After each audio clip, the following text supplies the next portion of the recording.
I'm holding the 2026 World Cup ball, the Adidas Trionda. Now this ball only has 4 panels, which is the fewest ever on a World Cup ball. But what does that mean? Okay, a brief history of footballs, because they've evolved rapidly in the past few decades, just like pitches, nutrition, and sports science. Rewind to 1970, the first time Adidas made a bespoke World Cup ball. That was called the Adidas Telstar. It was made out of leather, hand-stitched together, and had 32 panels.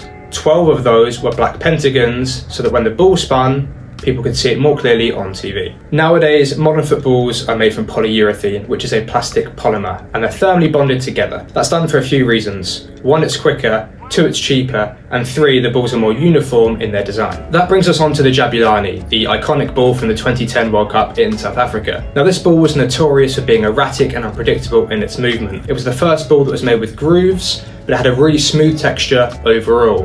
And ever since then, designers have focused on the roughness and how bumpy the outside of the ball is. Take the 2022 World Cup ball from Qatar. Now this is a 20-panel design, and it's got considerably more grooves and bumps on it than the Jabulani did, and that's designed to give it a smoother and more consistent flight. Now that brings us back to the Trionda, which only has 4 panels, 5 times fewer than the ball at the last World Cup. Why might that be? Well, the short answer probably has something to do with the conditions. We've got games across 3 different host countries in the United States, Canada and Mexico.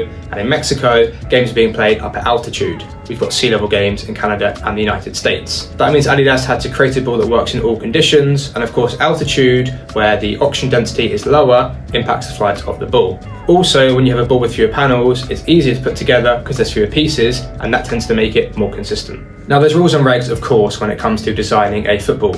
In 1996, FIFA introduced an 8-step test to assess the footballs. It includes things like a measure of how round the ball is, a stiffness test, a rebound test, and a water absorption test. Part of Adidas's design process involves sending the balls to Loughborough University in England. Now there they have a wind tunnel which they put the ball into, and they test it at various different speeds and in various different positions so that they can understand the ball aerodynamically and give predictions on how it might perform. I spoke to Professor Andy Harland at Loughborough University to understand their testing process. So what do we know then about this World Cup ball?